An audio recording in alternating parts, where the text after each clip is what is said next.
How's everyone doing today? Got my thermos of coffee here. Oh, not a thermos, it's a travel mug. But it keeps the drink warm. I mean, how often do you, like, get yourself a hot drink and, lose track of time? You pick up, track of time, you're gaming, and you pick up your drink and it's cold. This keeps it warm longer.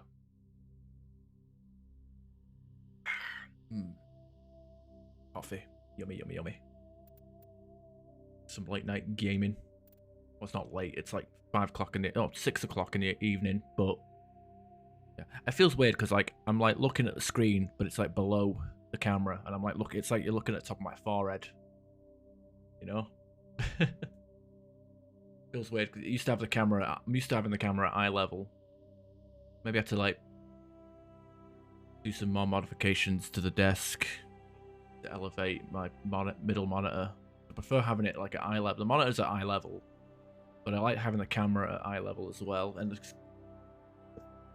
crampness of this room kind of limits where I can put the green screen and the camera. I could just do a side profile, put a webcam here, but then I'd just ditch the green screen altogether. How about that? Coffee! Guten Abend. How you doing, Galaxy?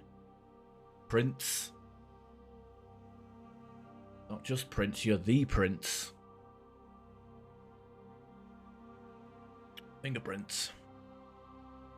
So yeah, I don't know where to look because I'm used to, like, looking over here for the chat. The chat's over here where I'm looking right now. But then the webcam's above me, and I don't have a habit of looking above the monitor. It's kind of weird. Like, it's something I have to learn if I want to talk to the chat or address people directly. I used to have the webcam directly underneath my chat window, so it looked like I was looking at you guys when I was looking at chat. It's kind of weird. Alright, let's shut Taylor Swift up. I don't care what anyone says. Taylor Swift's album, Red, fantastic. Banger from track 1 to track 18 or whatever the hell it is. Good stuff. Here we are. We're going to be playing some more Mass Effect 1. Classic. This is the normal version. This ain't the Legendary Edition. This is the vanilla version. No mods either. We're just playing this game, warts and all. Speaking of warts, Jesus Christ, this is what we're working with here. Face only a mother could. Well, I don't know if a mother could love it, but sometimes unconditional tolerance. Unconditional tolerance. How about that? No, not an unconditional love. Unconditional tolerance.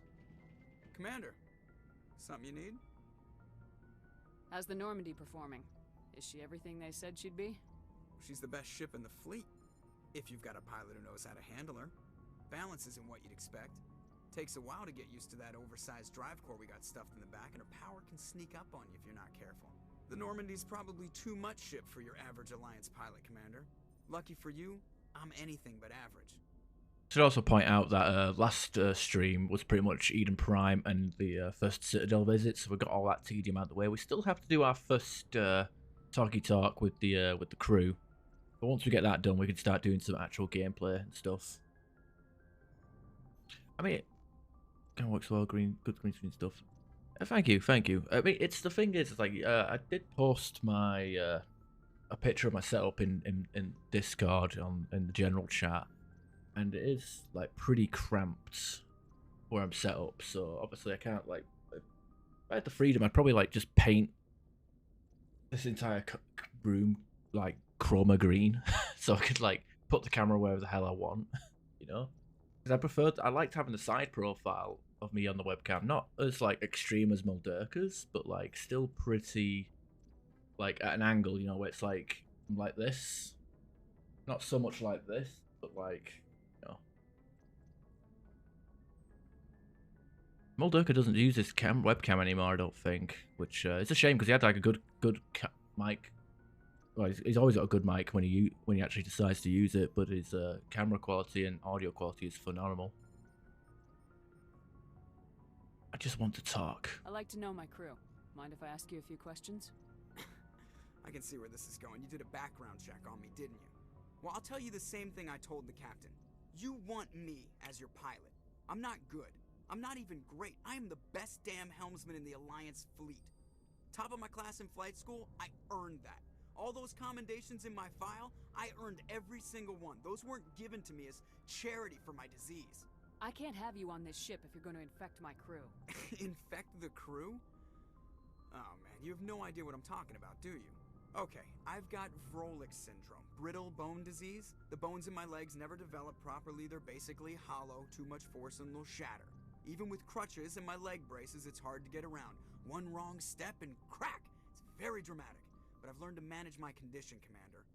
Put the Normandy in my hands and I'll make her dance for you. Just don't ask me to get up and dance unless, you know, you like the sound of snapping shin bones. Ooh, I like the sound of that. I want to do Mass Effect 1 Legendary Edition playthrough with mods. There are too many conflicts, so I gave up. Wait a few months, compatibility patches. Yeah, fair enough, fair enough, fair enough. I didn't... When the Legendary Edition came out, I didn't buy it. I temporarily subscribed to EA Play to play it at launch, and truth be told, the Legendary Edition is not worth the money. Sure, there's a few quality of life things there, but there's also a lot of stuff in the original that I preferred. And also I found that there was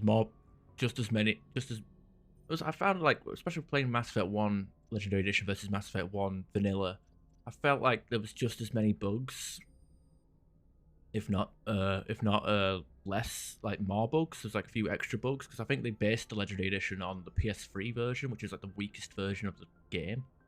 I mean, like, if you talk about like games that appear on different platforms, like typically the PS3 is the inferior version. But it kind of sucks. I have not played Dragon Age. I should probably do that. I do have Dragon Age Origins in my Origin library, so maybe I should get on that. I need to know more about this Vrolik syndrome if I'm putting my ship in your hands. Yeah, of course you do. It's an extremely rare condition. Nobody knows exactly what causes it. Genetic, maybe. It's treatable, but there's no cure. They classify my case as moderate to severe. I was born with over a dozen fractures, hip, thighs, ankles. My bones were already breaking in the womb. 100 years ago, I wouldn't have survived past my first year. Lucky for me, modern medical science has turned me into a productive member of society. You're not gonna break a bone trying to fly the ship, are you? I don't fly with my feet, Commander, so I'm fine as long as I'm in this chair. I gotta be real careful when I get up to take a piss, though. I can do my job as well as anyone on the ship. Better, actually. So don't worry about it.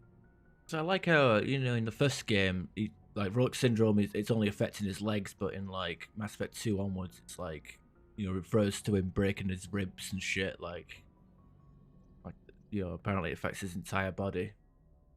You'd think, you know, maybe if he banged his head a little bit, he'd just have a fractured skull and that'd be it. You know, cave in his skull. That's it. Dead. I'm not trying to make you uncomfortable. Let's talk about something else. Whatever you want, Commander. Why does everyone call you Joker? It's a lot shorter than saying Alliance Flight Lieutenant Jeff Moreau. Plus, I love to make little children laugh. I was just thinking how much you remind me of Santa Claus. Look, I didn't pick the name. One of the instructors in flight school used to bug me about never smiling.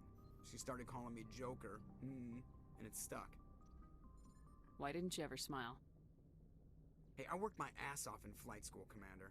The world's not gonna hand you anything if you go around grinning like an idiot.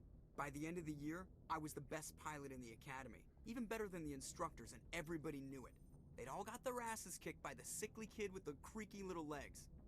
One guess who was smiling at graduation? I could do with shave my beard. It's a bit Legendary Edition because it has every DLC available. Not every single one. I mean, I've already bought the DLCs anyway. Yeah, Pinnacle Station. I mean, Pinnacle Station is not that great, I but have to go. you can. It was restored with a mod anyway, so. What else? In fact, I'll try and do Pinnacle Station on this playthrough.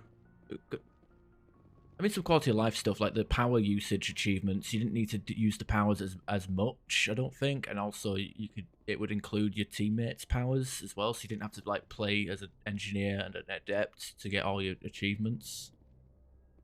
The squad ally achievements. Went from being, you know, majority of the game to like just bringing them on 5 missions, which was great. If anyone has to take over for Captain Anderson, I'm glad it's you. I'm not sure about having non-humans on our ship, though. I'm in charge here, Presley. I decide if we have non-humans on this vessel. Yes, ma'am. Understood, ma'am. Speak freely, Presley. I want to know if you have a problem with non-humans. It's not that, Commander. Humanity has always handled its own problems. Saren attacked one of our colonies. We should be the ones to stop him. We don't need their help.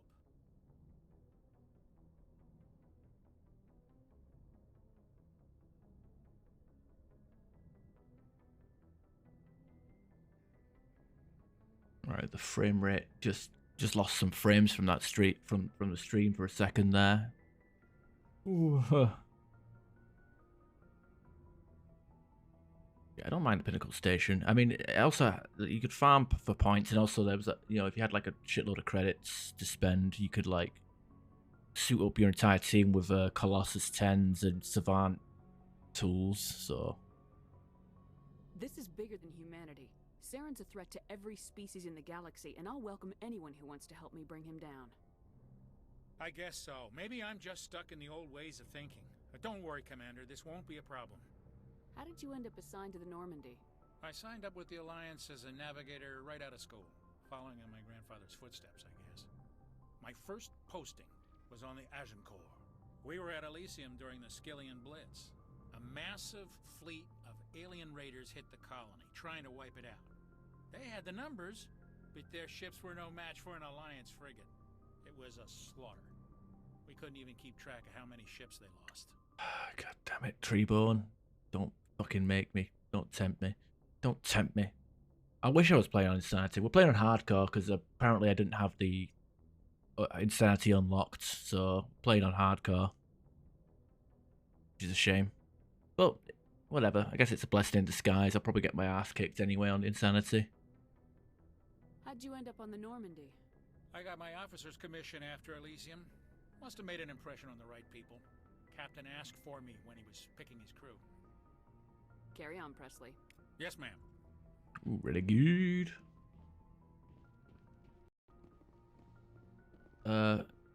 Played twice to unlock it. Yeah, I mean, I could have just enabled console commands and unlocked it like that. But yeah, that's something that you can do in Mass Effect Legendary Edition. Is you can play Insanity on the first playthrough. Doing Renegade, always Renegade. Renegade for life. Can't be being no pussy Paragon. Oh, way more entertaining to be a renegade. Oh, we dinged. I don't think I need to put that point into that. Electronics. Okay, decryption. Okay, Caden has been retired. AI hacking. I don't know if we need AI hacking yet. We do need it eventually. Should probably start looking into getting points for getting towards neural shock. Yeah. Work towards neural shock now.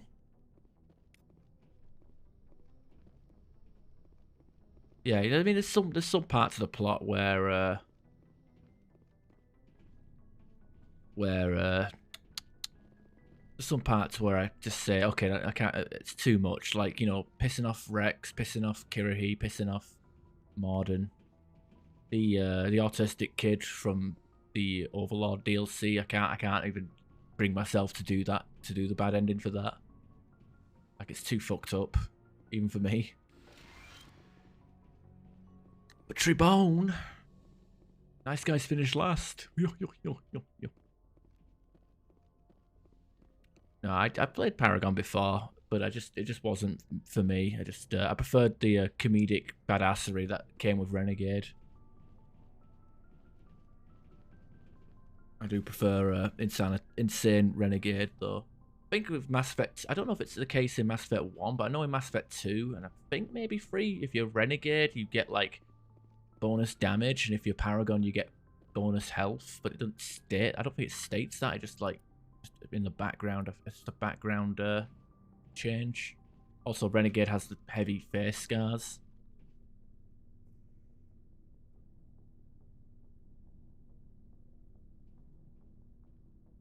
Anything you need, Commander? What's your opinion on the last mission? I don't see how we could have done things any better. At least not without getting to eat Oh, yeah. sooner. And we Get her in the wanna full see Nelson, faster legs than any legs other forward, ship fucking. even. Hopefully not her and her shiny forehead. Jesus Christ, she looks like she had lost a fight with a deep fryer. Jesus Christ. Oh God.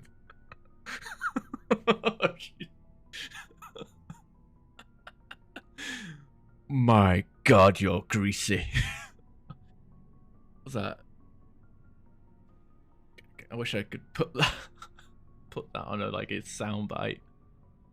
I made a mistake! Oh God. Just trying to get a sense of where the crew's at. Thoughts? I've wasted enough of your time for now, Commander. We'll have time for personal debriefings later.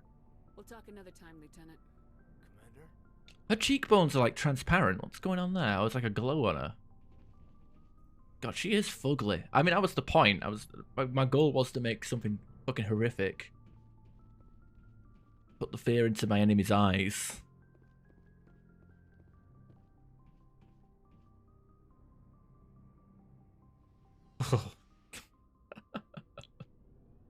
She looked, I don't know, like, there's some parts where her hair, the light just hits her wrong, and it's like, you know, like that scene from The Simpsons. My God, you're greasy. Nice ship you've got, Shepard. What can I do for you? What's your story, Rex? There's no story. Go ask the Quarian if you want stories. You Krogans live for centuries. Don't tell me you haven't had a few interesting adventures. Well, there was this one time the Turians almost wiped out our entire race. That was fun. Yeah, they tried the same with us, but we fought them off. It's not the same. Seems similar enough to me. So your people were infected with a genetic mutation? An infection that makes only a few in 1,000 children survive birth? What's going on with her ears? And I suppose it's destroying your entire species? You're still here. Can't be all that bad. I don't expect you to understand, but don't compare humanity's fate with the Krogan. Sorry, Rex. I wasn't trying to get you upset. Your ignorance doesn't upset me, Shepard. As for the Krogan, I gave up on them long ago. The genophage infected us, but it's not what's killing us. Are your people really dying? We're sure not getting any stronger. We're too spread out. None of us are interested in staying in our own system. Lots of species have left their homes and prospered. But they go to colonize new worlds. We're not settlers. We're warriors. We want to fight. So we leave. Hire ourselves out. And most of us never go back. What can you tell me about the genophage? Ask the Solarians if you want details. They made it. All I know, it makes breeding nearly impossible. Thousands die in stillbirth, and most never get that far. Every Krogan is infected. Every one. And no one's rushing to find a cure. Why don't the Krogan try to find a cure? When was the last time you saw a Krogan scientist? You ask a Krogan, would he rather find a cure for the genophage or fight for credits? He'll choose fighting every time. It's just who we are, Shepard. I can't change that. Nobody can. So long, Rex. Shepard. Okay, Ash, let's Alright, goddamn. Why is this bitch still on our plane? on the Normandy? Why can't we just throw her off? Commander? What's your opinion of the last mission? Kinda wish you'd got there sooner, Commander. No offense, I appreciate the rescue. I just wish... They died, you lived. That happens in this job. Yes, Commander. Believe me, I understand that. If I had been more alert, we wouldn't have been cut down by an ambush. The answer seems plain enough to me. Be more alert. Aye, aye, Commander. I'll make sure it doesn't happen again. Do you have a few minutes to talk? One-on-one? I'm sorry, Commander. I need to get my duties squared away. I wouldn't mind talking more later, though. Dismissed, Chief. Ma'am. Why did I give her that flirtatious dismiss? Like, no, I don't want to. No. She's a cunt. Grade A. Ugh. Capital C, capital U, capital N, capital twat. Thanks for bringing me on board, Commander. I knew working with the Spectre would be better than life at CSEC. Have you worked with the Spectre before? Well, no, but I know what they're like. Spectres make their own rules. You're free to handle things your way. At CSEC, you're buried by rules. The damn bureaucrats are always on your back.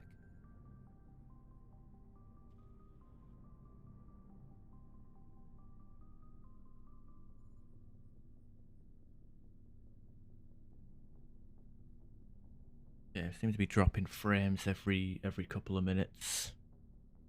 Every few minutes, it seems to be like a bit where the stream goes laggy.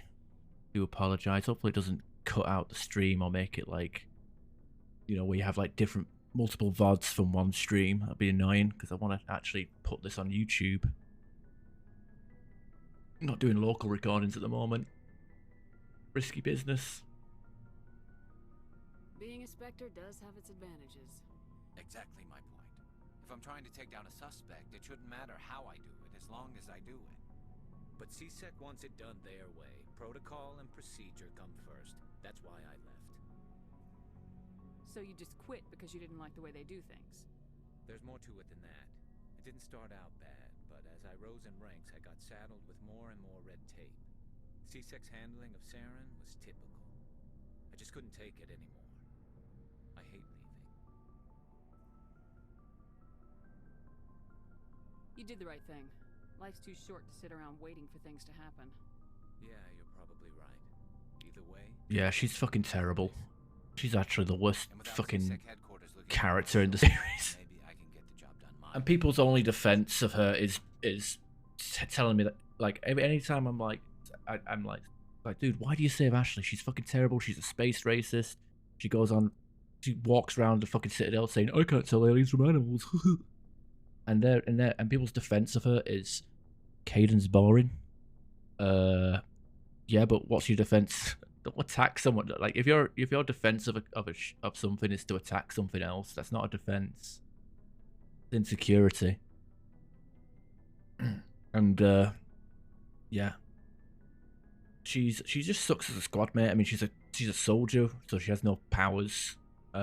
She's obnoxious, and I don't care if she like redeems herself in like Mass Effect 2 and 3 and becomes a better character. In fact, you know, Mass Effect 2, like whether it's Caden or Ashley, like they like typically are just dickish and annoying in that, you know, when you bump into them on Horizon, like I just don't like that interaction with them at all, and it makes them just so unlikable. So like really, like you're basically playing with them for 1 and 3, and I said Mass Effect 3, it's like they spend half the game in a fucking hospital bed. I mean, I guess I have the opportunity to just shoot her in Mass Effect 3, so there's that. That'd be fun. But other than that, no, not really. Also, I go by Highlander rules. There can only be one Ash on the Normandy at any given time, and that you're looking at them, you know. So, fuck that. But I look like sleazy with my hair all get everywhere. 5 head. Hairline's not receding. I just have a big forehead.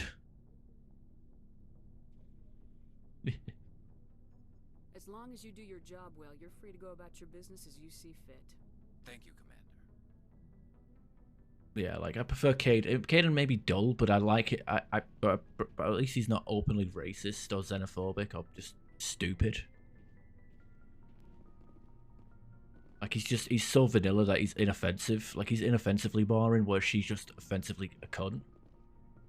And in terms of like practicality, like if you're talking about like squad mates with actual uses, like you know you got Kaden who does like biotic abilities and tech abilities, where she just has like combat. Like what she do, she shoots stuff sometimes and can make herself unkillable. Like the soldier class in Mass Effect 1 is not that good. Like it's outside of being able to chain immunity and become invincible. There's nothing much you can do with that class. And hell, even that one, and that's the only thing it had going for it. And they fucking nerfed immunity in the Legendary Edition to where you couldn't like chain it back to back. So what's the point?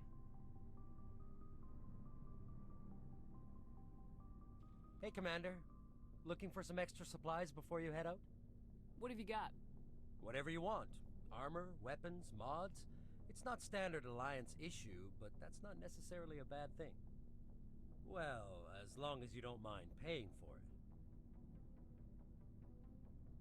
Why should I pay you for my weapons and armor? My stuff doesn't come from the Alliance. I have to purchase it myself, and it's not cheap. Hell, the licenses alone have set me back more than I'd like. But no licenses, no goods. Without the goods, I'm out of a job.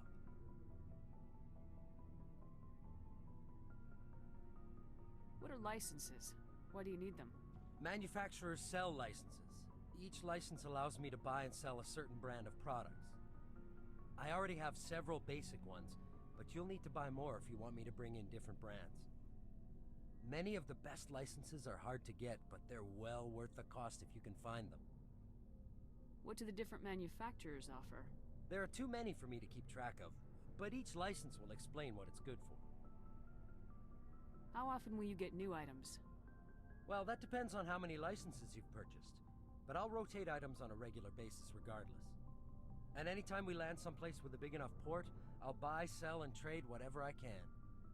Check back often. I need to move items quickly, so only the most basic items will be stocked consistently. Let's see what you've got. You bet, Commander. Right, so you sell the God damn, it's so expensive. The Spectre stuff is so dear. Oh, we need a grenade upgrade. That'll do. Okay, I guess do what we can. Yeah, and it's like first impressions like mean a lot as well. Like I'm not putting up with a terrible character that we can easily get rid of. Like Jacob Taylor, like he's dull and useless, but he's not offensive. Same with Liam, like he's shit as well, but he's not offensively shit. Like he's just annoying. Your ship's amazing, Shepard. I've never seen a drive core like this before. I can't believe you were able to fit it into a ship this small. I'm starting to understand why you humans have been so successful. I had no idea Alliance vessels were so advanced. I don't like the idea of aliens studying the architecture of Alliance ships. We're on the same side here. My people have more reason to hate the Geth than anyone, remember? But you can't blame me for being a little excited. I never dreamed I'd get a chance to travel on a ship as advanced as the Normandy. Yeah, Jacob is terrible. The only good thing about Jacob is his stupid one-liners. Gravity's a mean mother, huh? But that's it. You don't even say it that often.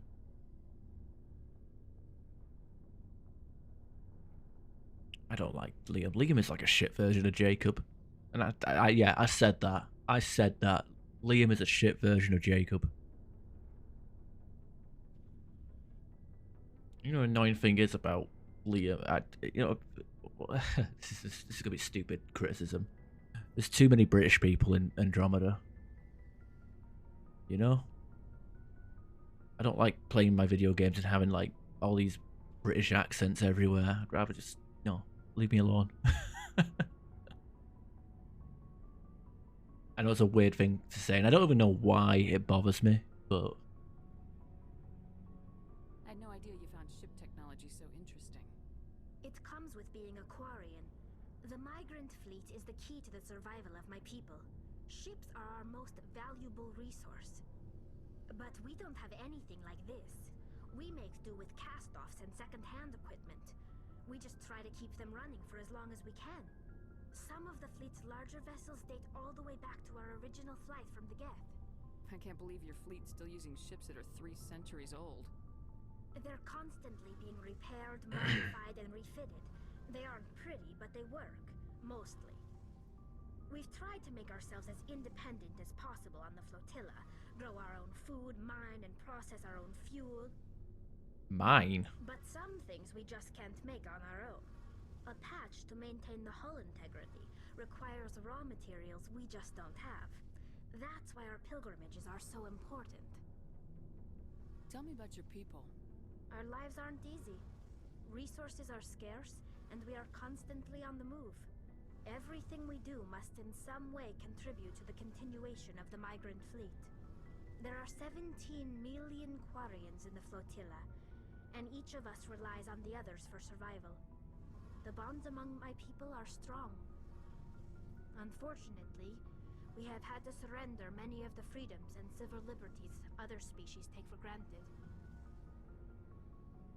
Yeah, but I don't know. I preferred like hearing Canadian and American accents. Like I don't know why. Like all the English voice actors are all in bloody Andromeda for some reason. Like there's just it just feels like every other character is like voiced by a British person or an Irish person. What kind of freedoms? Well, it's illegal for parents to have more than one child. If our population grows too much, it would strain our resources to their breaking point. Of course, we also can't allow our numbers to become too few. If our population is in decline, the rule against single births is temporarily repealed. In extreme cases of population decline, incentives are even offered to encourage multiple births, though the Conclave hasn't had to take such measures in nearly a century. Yep, I want to hear more about this Quarian orgy. Or the Quargy. The Great Quargy. That's your government. The Conclave is our civilian branch of government. Each ship can elect a representative to serve on the Conclave and make decisions that affect the fleet as a whole. On matters that affect an individual ship, however, the captain has the final say. It's a tradition that dates back to the early days, when the fleet was governed by martial law. Fortunately, most captains nowadays are smart enough to have an elected council from their crew to give them advice and guidance. So the ultimate power rests with elected officials? In practice, the Conclave and the respective council for each ship tend to set the rules that govern our daily lives. But in theory, we are still under military jurisdiction. The 5 top-ranking military officials in the fleet serve on the Admiralty Board. These 5 have the power to overrule any decision by the Conclave in case of emergency. To do so requires unanimous agreement among the Admiralty, and they can only do this once. After that, the entire board must resign their posts. It's a safeguard that served us well. In nearly 3 centuries, the Admiralty Board has only overruled the Conclave 4 times. I want to know more about the Geth. I doubt I can tell you anything you don't already know. It's been almost 3 centuries since they drove my people into exile. All I know is the story of their origins. What they were when we created them, and how they turned on us. Interesting. The Geth were originally created to serve as an automated manual labor force. Initially, their intelligence was as limited as any VI. Over time, we made small modifications to their programming to allow them to perform more varied and complex tasks, bringing them closer and closer to true AI status. You had to know it would blow up in your face. The changes were so insignificant, so gradual, that we were able to control them. Or so we thought. But one thing we underestimated was the power of the neural network. 1 million Geth thinking simultaneously created an inherently unstable matrix. So the Geth share brain power? Many of the Geth's logic systems were designed to work in concert with other nearby Geth. Basically, the more of them you have in a group, the smarter they are. So there's some sort of group consciousness? No, nothing like that. They cannot share sensory data or information. Their programming cannot handle that much simultaneous input. Each Geth maintains an individual awareness and identity. The neural network only operates on a process-based level. It's basically the synthetic equivalent of a subconscious. But when they're in close proximity, they can coordinate low-level functional processes, freeing up more capacity for original or independent thought. They say this, but then they retcon it in Mass Effect 2. So, like, yeah, like, it's weird how, like... You know what? To be fair, like, Mass Effect 1 could have done with a remake, or, like, a bit of a... or, like, they could have rewrote some Mass Effect, because a lot of the stuff that you get told in Mass Effect 1 is completely contradicted and thrown out during Mass Effect 2 and 3. Like I said, because, like, you know, because Talia is suggesting that all Quarians have an individual personality, whereas in Mass Effect 2, only Legion does. And then the whole point of, like, uploading giving the Geth the Reaper code in Mass Effect 3 was so every single Geth was basically its own, like, individual life form, as opposed to, like, being just a massive hive mind, as Shepard did suggest.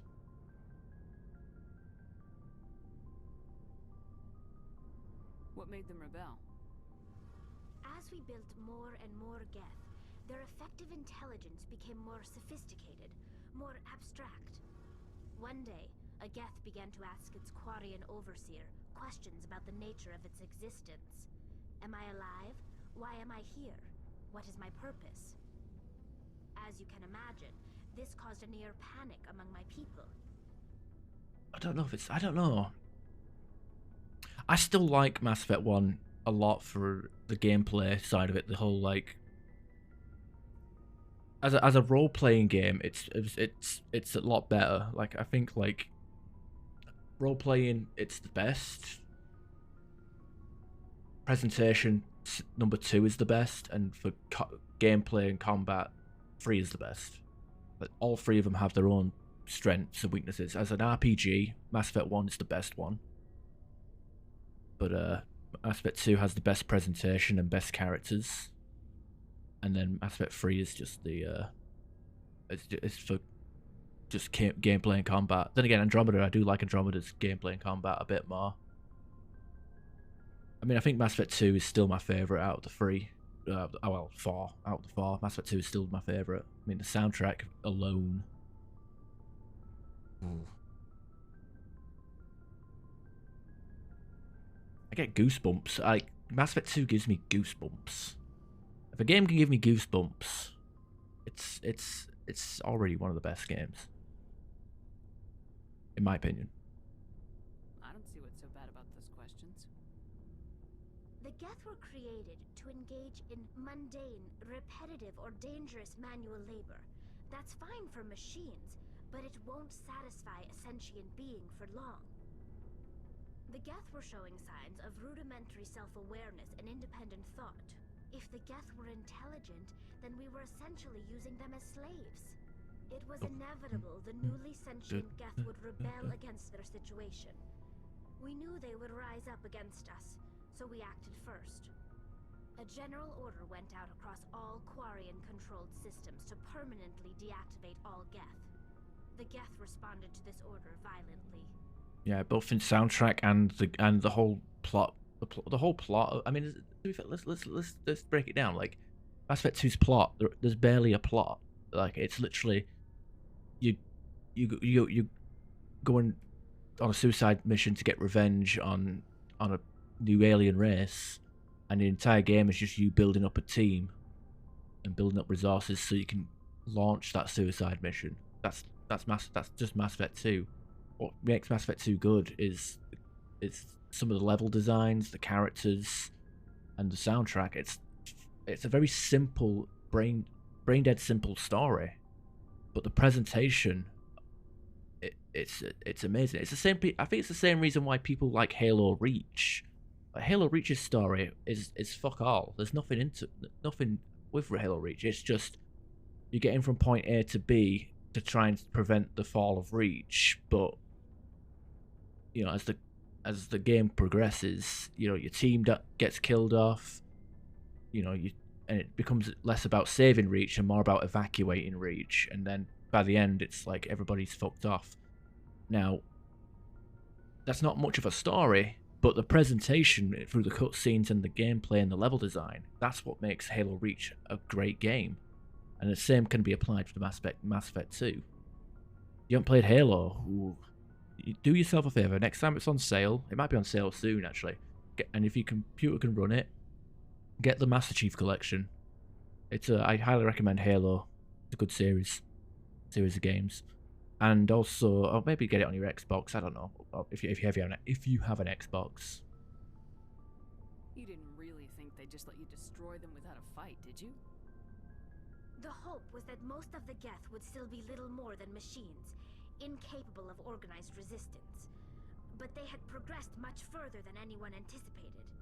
The war was long and bloody. Millions upon millions of Quarians died at their hands. In the end, we were forced to flee our own homeworld. We feared the Geth would pursue us, but they never came beyond the Veil. Now we drift through space, exile, searching for a way to reclaim what was once ours. Oh my god, we haven't even fucking got I thought we were gonna close the conversation. We still need to do the pilgrimage one. Ugh, serves you right. You got what you deserved. We made a mistake when we created the Geth in the first place, but we did not make a mistake when we went to war against them. If we had not acted, they would have wiped us out. They're a synthetic life form. They have no use for organics. None. Why do you think they cut themselves off from the rest of the galaxy? Why do you think they've killed every organic being who's ever tried to contact them? You didn't give them a real good first impression. You really think things would be any different if we waited for them to act first? The Geth are not innocent victims in all this. Oh yeah, They're the enemy. They want to destroy us. Not just the Quarians. All organic life. That's why they've joined up with Saren. And that's why we have to stop him. Oh yeah, if you can like run like a poorly optimized game like Cyberpunk, then you should have no issues playing Halo. None at all. I want to know more about the pilgrimage. When my people reach maturity, we leave our birth ships and seek acceptance with a new crew. It's necessary to maintain genetic diversity among the fleet. But no ship wants to accept someone who will be a burden on them. So, to prove our worth, we embark on a pilgrimage. We set out alone, leaving the flotilla and our families behind us. We only return once we have found something of value we can bring back to the fleet. This is presented as a gift to the captain of the respective ship we wish to join. If the gift is accepted, we are welcomed into the crew. Can a captain choose to reject the gift? That doesn't happen often. Most captains are eager to increase the size of their crew. It increases their own standing in our society. Why bother with the pilgrimage? When a gift is not particularly valuable, the captain usually accepts it out of a sense of tradition. However, there is a stigma to presenting a substandard gift. It's not the best way to make a good impression on a new community. Most pilgrims don't return until they find something worthwhile. I got this like double-ended Allen key here. Did a 5-minute pilgrimage. Can I be on your ship? This is something of value. We could use this to tighten a screw or something.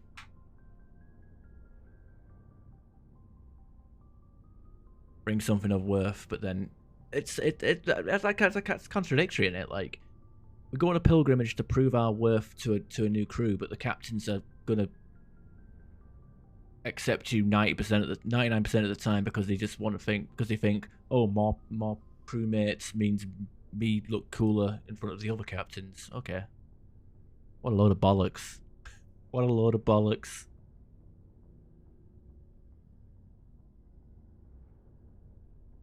A lot of games to play. So yeah, so am I. I was planning on playing Halo through the Halo series at some point soon as well, because I wanted to like when my Time Splits 2 playthrough has dried up, I want to have something come out on a Tuesday or maybe a Wednesday. I don't know.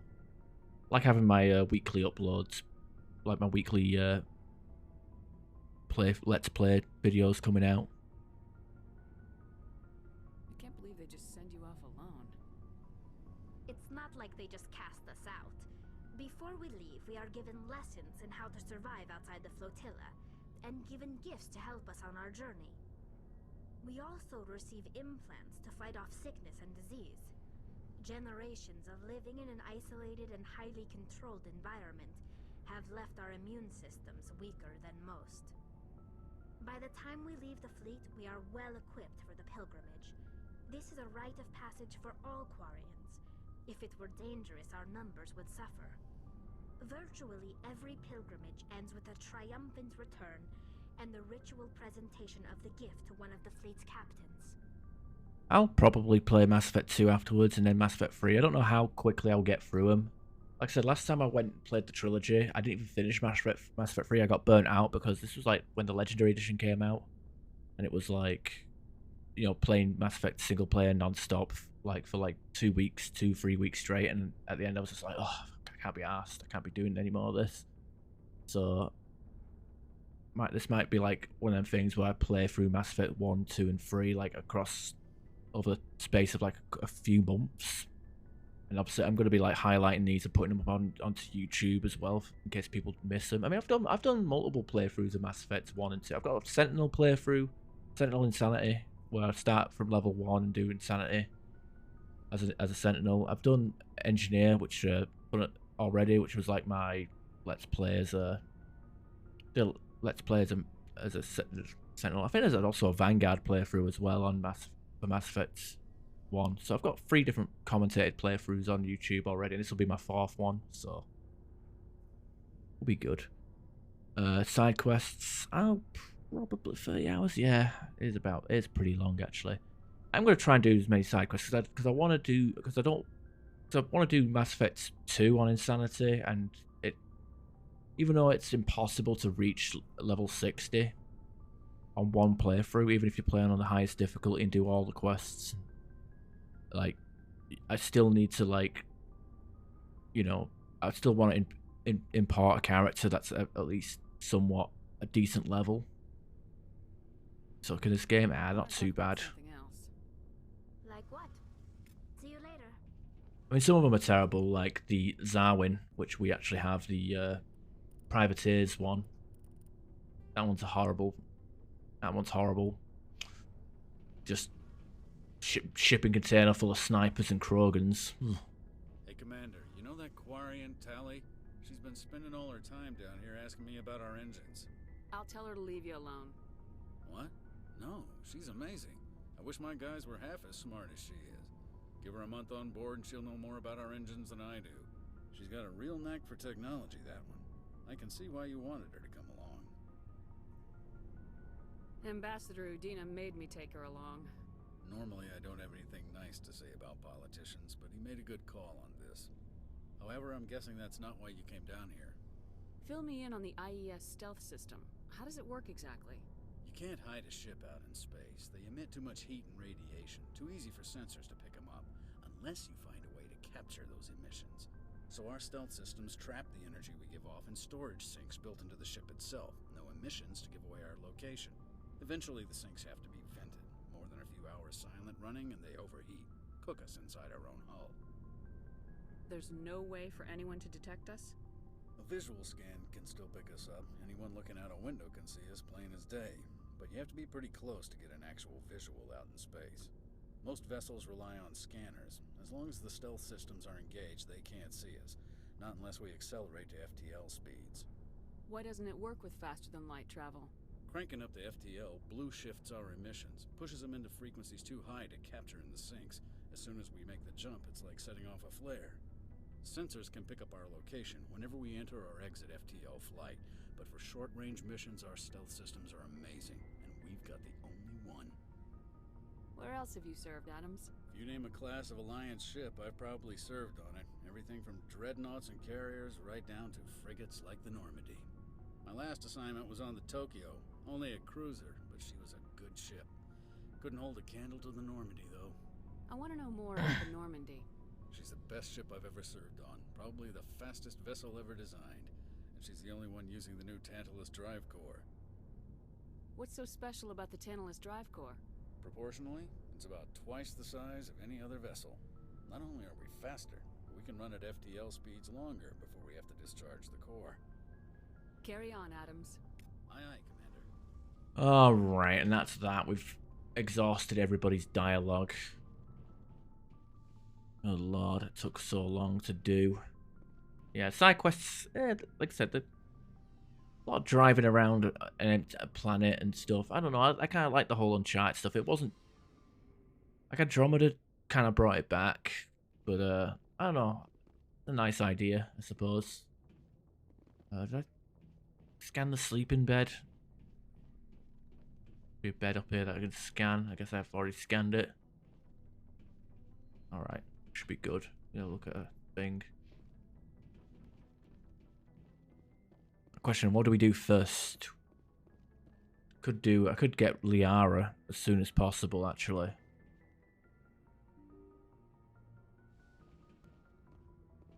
Bring her into the, yeah, bring her in. Because Liara's going to be one of our main squad mates.